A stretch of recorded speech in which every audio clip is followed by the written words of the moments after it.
Michel Thor avoue enfin ce que l'on soupçonnait de la plus grande tristesse de sa vie, son amour et son mariage. Ce que la vérité sur sa santé et son mari révèle de la tristesse de sa vie.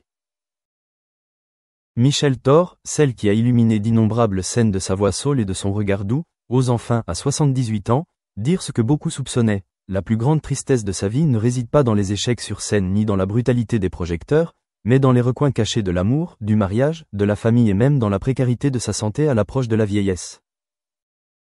Pour en arriver là, elle a dû traverser des décennies de silence, de répression et d'épreuves difficiles à partager avec le public, habituée à ne la voir que comme une artiste forte et pétillante, toujours sur scène avec tout l'éclat qu'une star peut apporter.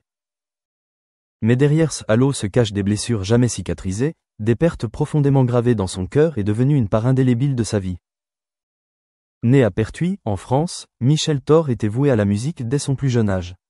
Elle a débuté sa carrière de chanteuse très jeune, convaincue que le chant pouvait être un soutien spirituel, non seulement pour le public, mais aussi pour elle-même, dans le voyage tumultueux qui l'attendait. En réalité, sa carrière lui a apporté de la joie, mais l'a aussi entraînée dans de nombreuses tragédies. Les lumières de la scène ont non seulement masqué ses souffrances personnelles, mais les ont parfois rendues plus évidentes, car elle était obligée de toujours sourire en public, même lorsque son cœur saignait. En amour comme en mariage, Michel Thor n'a jamais été épanouie. Elle a connu des amours profondes, des mariages qui semblaient durer éternellement, mais aucun ne lui a apporté la paix tant désirée. La plus grande douleur de sa vie est probablement la dépression émotionnelle, ces moments de solitude à la tombée de la nuit, sans public, sans lumière, sans applaudissements. On pense souvent qu'une artiste célèbre ne manquera jamais d'amour, mais la vérité est tout le contraire. Michel Thor a souvent éprouvé le sentiment d'être laissée pour compte, oubliée dans les relations même dans lesquelles elle avait mis tout son cœur. Elle a un jour admis avoir eu tort de trop faire confiance, de trop espérer, et au final, elle a connu une amère déception. Ces années lui ont laissé une tristesse persistante, difficile à surmonter, et elle-même a avoué à maintes reprises que, s'il y avait une chose qu'elle regrettait le plus dans sa vie, c'était de ne pas avoir su protéger son amour, de ne pas avoir pu préserver le bonheur conjugal dont elle rêvait. Ses enfants, Romain Vidal et Émilie Vidal, sont devenus son grand soutien spirituel, la seule source de force qui l'a aidé à tenir bon lorsque le mariage et l'amour ne l'ont pas protégé. Mais les deux enfants ont aussi répété à maintes reprises qu'ils voyaient encore clairement la tristesse dans les yeux de leur mère, une tristesse qu'ils reconnaissaient malgré tous ses efforts pour la dissimuler. Romain Vidal, le fils aîné, en particulier, a connu de nombreux problèmes de santé graves, ce qui a accru l'inquiétude de Michel. Elle a dû vivre dans une anxiété constante, essayant de poursuivre sa carrière tout en consacrant tout son amour à ses enfants. Cette douleur est restée gravée à jamais dans sa mémoire, la rendant plus fragile mais aussi plus résiliente. Elle a un jour avoué qu'être mère est une expérience magnifique, mais aussi source de nombreuses inquiétudes, surtout lorsqu'elle voit son enfant endurer des épreuves irremplaçables. À 78 ans, la santé de Michel Thor n'est plus la même qu'avant. Elle doit faire face à la maladie, à la fatigue physique et aux signes évidents du vieillissement.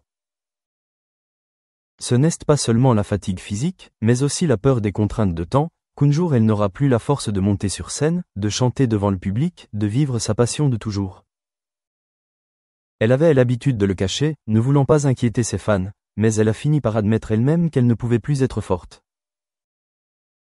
Et dans ce moment de faiblesse, son mari a pris la parole, affirmant que la plus grande tristesse de Michel ne résidait pas seulement dans l'amour ou le mariage, mais aussi dans son impuissance face à son corps de plus en plus affaibli.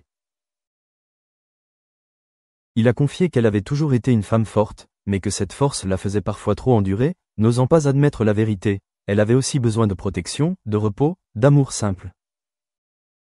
La carrière de Michel Thor est une longue série de succès et d'échecs. Elle a autrefois captivé la France entière avec ses chansons passionnées, représenté le pays lors de concours internationaux et été une chanteuse appréciée de nombreuses générations. Mais elle a aussi dû faire face à l'indifférence du public à plusieurs reprises, avec des périodes où son nom n'était plus aussi souvent mentionné. Elle a eu le sentiment d'être remplacée par des visages plus jeunes, des tendances plus récentes, ce qui l'a amenée à se demander si elle avait encore assez de valeur pour monter sur scène. Mais surtout, elle a continué à chanter, car pour elle, chanter était non seulement un métier, mais un mode de vie. La famille de Michel Thor, et surtout ses enfants, se sont toujours inquiétés pour elle. Ils comprenaient que la tristesse en elle ne disparaissait jamais vraiment, que même si elle souriait sur scène, au fond d'elle, il restait des zones d'ombre qu'elle avait du mal à partager. Ils lui ont souvent conseillé d'apprendre à vivre davantage pour elle-même, à se reposer et à savourer les joies simples au lieu de toujours assumer ses responsabilités envers le public. Mais c'est son amour pour la musique et l'affection de ses fans qui l'ont empêché de lâcher prise, car c'était sa source de réconfort, la seule chose qui lui permettait de vivre pleinement. Avec le recul, la vie de Michel Thor était une chanson plus triste que joyeuse. Les plus grandes souffrances qu'elle a endurées, un amour insatisfait, un mariage difficile, une santé fragile, des inquiétudes pour ses enfants, ont façonné l'image multidimensionnelle d'une grande artiste.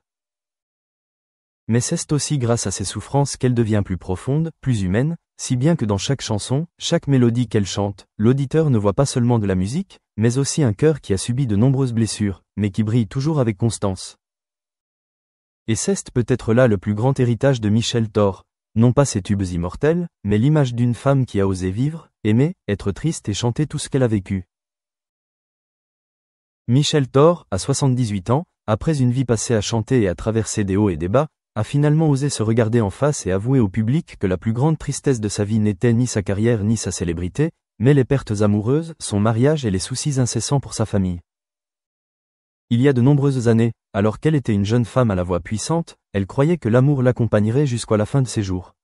Elle aimait passionnément, avait une confiance absolue et se consacrait entièrement aux hommes qu'elle choisissait, mais le destin semblait toujours lui refuser cette plénitude. Les ruptures amoureuses lui ont laissé de profondes blessures, la faisant sombrer à plusieurs reprises dans la dépression et le désespoir, même si sur scène, le public voyait encore une Michel Thor radieuse, passionnée et vibrante.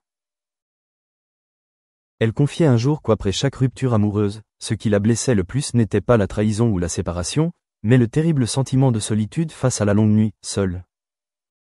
Lorsque les lumières de la scène s'éteignirent, lorsque les applaudissements des milliers de spectateurs cessèrent, elle retourna dans la pièce silencieuse où seul subsistait souvenir et vide.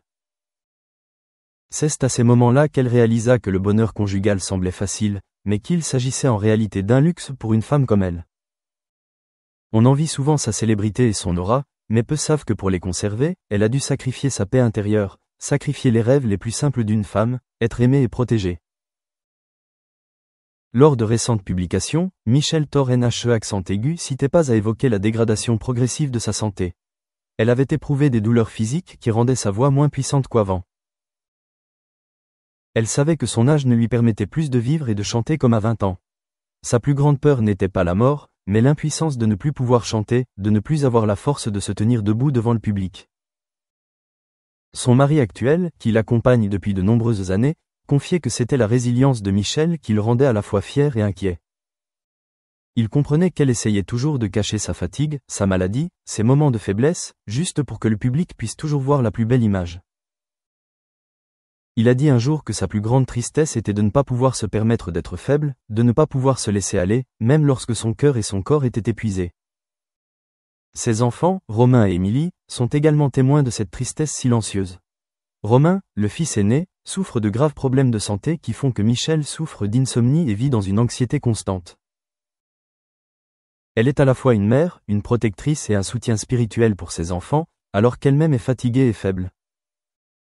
Elle a parfois admis que, sans ses enfants, elle n'aurait probablement pas pu tenir bon, mais en même temps, c'est grâce à eux qu'elle porte en elle une tristesse qui ne disparaît jamais. Émilie, la cadette, a raconté un jour qu'elle voyait toujours sa mère sourire à tout le monde, mais qu'en rentrant dans sa chambre, ses yeux étaient emplis d'une profonde